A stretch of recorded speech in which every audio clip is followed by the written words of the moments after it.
I was one of the largest producers of online pornography in the country. I had 1.3 million registered images, staggering number, and we had thousands and thousands of hours of video. Jeff Myers never set out to become a pornographer, but by his late 30s, he was king of an online pornography empire. My soul, it was sterile. It was dead. I really had no conscience whatsoever. It was all about me.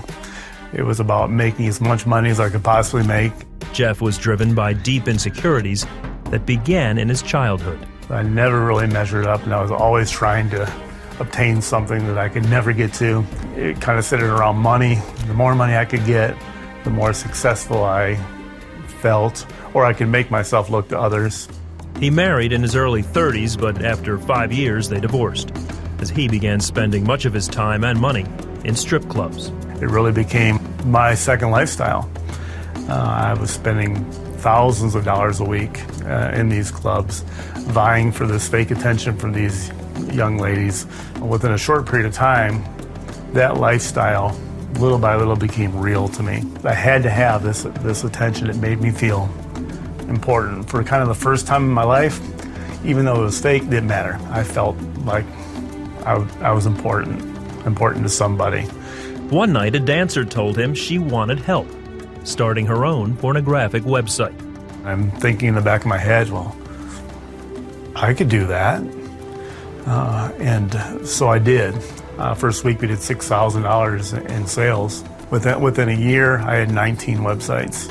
We were doing sales of $30,000 to $40,000 a month. Between the money and the attention of these girls I was getting, I was instantly hooked. In 2 years, I sold my whole program for $2.5 million. For 3 more years, Jeff produced pornographic material. He began taking the drug ecstasy to get him through the days and nights.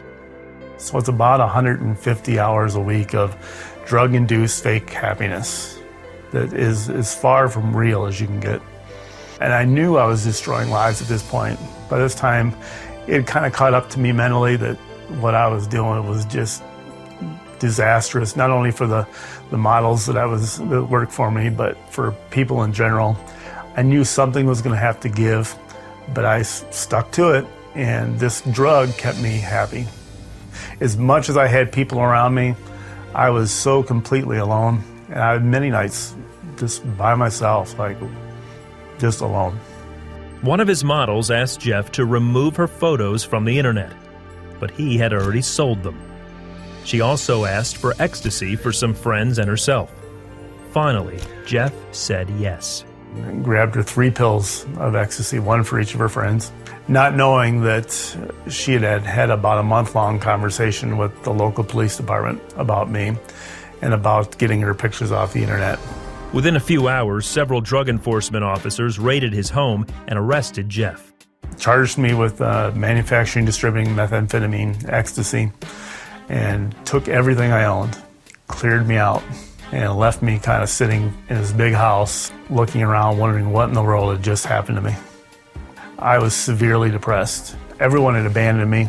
I went upstairs, I grabbed a bottle of vodka and 20 750 ES Vicodins. I took all of them, took all 20, and drank the 5th of vodka, and I should have died. For whatever miraculous reason, I woke up the next morning, and I shouldn't have.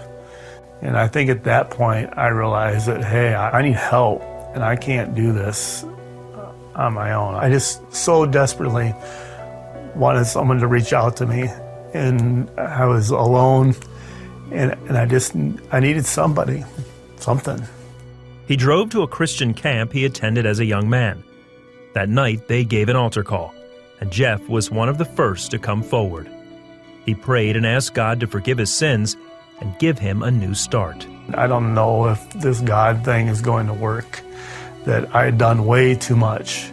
And in my mind, I'd gone way off the deep end, and there was no redemptive values for me at all. I wasn't worthy. And I certainly didn't feel like I was a Christian, though I knew something had happened that day. He sought out an old friend from camp who had become a pastor. Within a few days, he had moved in with the pastor and his family. He was very broken and searching and didn't really know what to do with his life, and felt like he had at least a chance to come down to strangers and I knew our church would offer grace and love, and he needed that. What they did is just what Jesus would have done. He didn't look at my past. He didn't look at what I was doing, how I was acting. He just loved me. They wrapped their arms around me and loved on me and took care of me beyond what I could even possibly imagine. That meant everything. That was confirmation that grace was real. Jeff spent his days reading the Bible and listening to worship music. Before long, he noticed something different.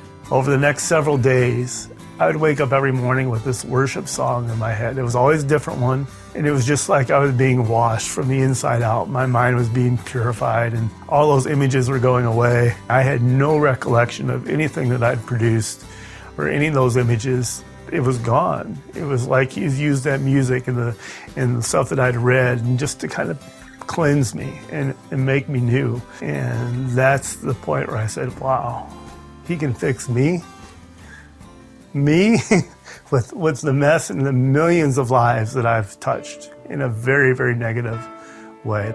But he still loves me. Blows my mind.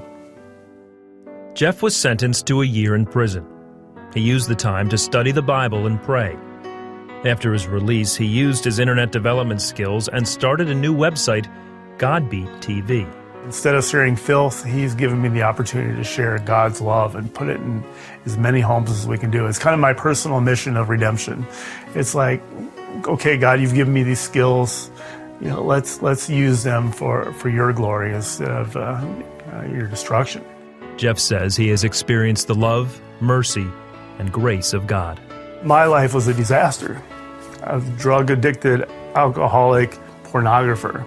But he's taken my life and turned it around and loves me in spite of my mess. Every day is chipping off a little chip of the mess that I had made.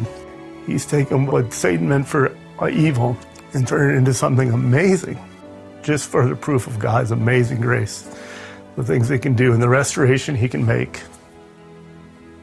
Blows my mind still.